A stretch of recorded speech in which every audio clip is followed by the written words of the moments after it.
Okay, categorization lecture 3. The last lecture brought up necessary and sufficient conditions as assumptions in criteria attribute theory. Do 4 more here.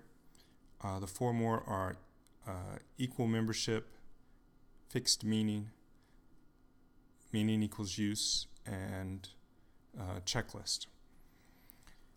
Okay, let's see, equal membership. Okay, so equal membership simply follows from the first 2. If any object that's a member of a category has the same necessary and sufficient features as every other member of the category. Now, it doesn't make sense why I'm talking about this later. Give me until the third theory to make this make sense, but just note the point for now, that all of them are equal. When we get to prototype theory is going to suggest that they're not all equal. But in any case, because you have the necessary and sufficient conditions to be a member of the category, and all of the members of the category, according to this theory, have it, they're all equally members. All right, the next one, fixed meaning. Fixed meaning is saying that context doesn't really matter. What makes an object a member of a category are the object's features. And whether the object, if you take a chair and you put a chair in the middle of the freeway, it doesn't all of a sudden become a skateboard. You pass it and you're like, damn, what is that chair doing in the middle of the freeway? So where it's at doesn't necessarily matter. There's a place in the city where it's like a hotel. I think it just got sold recently. But there's like a sofa coming out of one window and a chair hanging out of the side or something like that, and all these weird things that look like they're sort of falling out. It doesn't change what the objects are. They're still chairs, couches, whatever, because where they are doesn't matter. Time also doesn't matter. If you bury a chair and somebody digs it up 3,000 years from now and they say, wow, this is an ancient god, well, they're wrong. That's the problem. It hasn't changed what it is because of time. They just don't know what it is. And it's one of the nice aspects of this theory is that people can actually be wrong. It is the object's features which make the object what it is, not the context that the object is in. In that sense, meaning is fixed. All right, to the next one.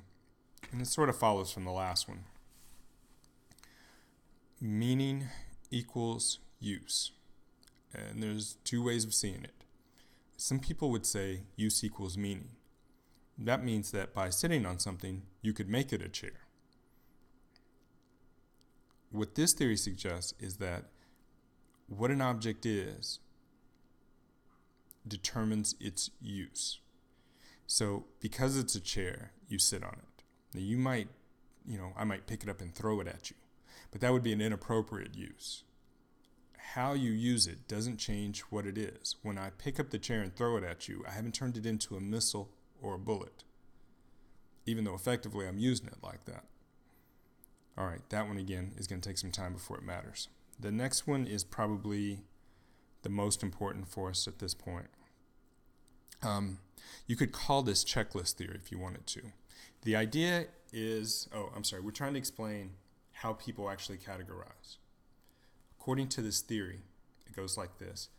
As you become an adult, you learn both categories and the corresponding necessary and sufficient features of those categories. Then you go into a room and you see the objects by looking at the features of the objects in the room and comparing them to, I like to think of it as index cards in your head where there's chair and then the features of the chair are listed down, and you're looking for a correspondence between the objects that you see and the cards that you have in your head, the index cards. That's how you categorize something. Now again, look at where the responsibility for categorization lay. It's the object's features that bring about the correspondence. It's the object's features that fix the meaning. It's the necessary and sufficient features of the object that make it a member of a category. What I do is I come and find the correspondence that's really already inherent in the object itself. That, for all practical purposes, is criteria attributes theory. All right. So let's start with a couple of problems for the theory. Here is the first problem. If you were to list the attributes of a lion, you might list things like tan, hairy. Many people would say a mane. I've been doing this in class for a while. I'm just trying to think about what's usually said. Sharp teeth, tail,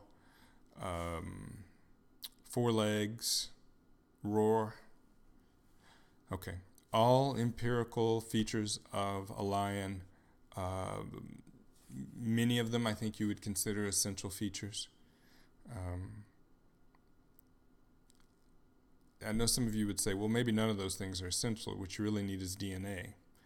Remember that what we're after is how people actually classify objects. And you very rarely get a DNA test. I mean, when you go to a zoo, you don't have to see a DNA test. And even if they showed you one, would you really know what the hell you were looking at?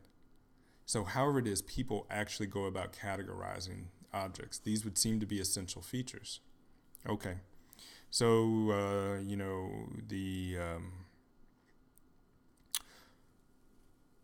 the savanna, the jungle, are tough places, a little weakness, and the other animals kind of turn on you.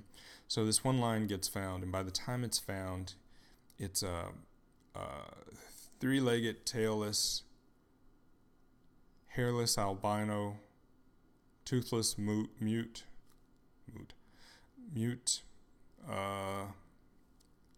lion. I mean, you'd look at it and you'd think, damn, what happened to that lion? But it hasn't turned into something else. Many of the essential features are gone, but you still see it as a member of that category.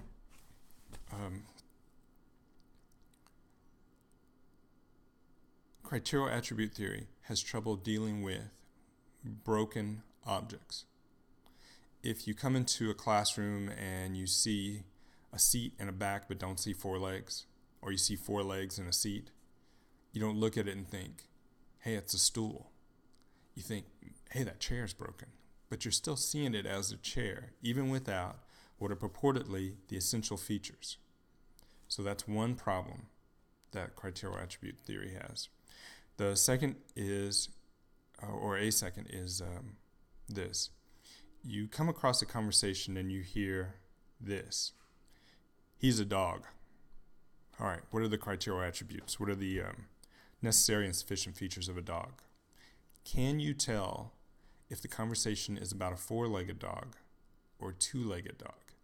And by the way, you would have to do that by virtue of the conversation, not the context in which things are said. Because remember, where the word is placed and when it's placed should have no impact on the word's meanings.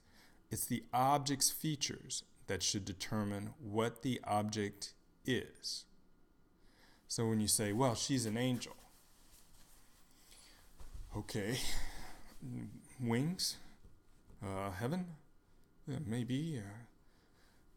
What are the criteria attributes? All right, so the second problem. Criteria attribute theory has trouble with metaphorical examples. And just a third, to be quick, it doesn't really cover what you could call indexical expressions. So for example, here we are, we're in college, you're in college, very intelligent, use words every day. I'm going to give you a word that you use every day, and I'm just going to ask you for the definition of the word. Here's the word, this.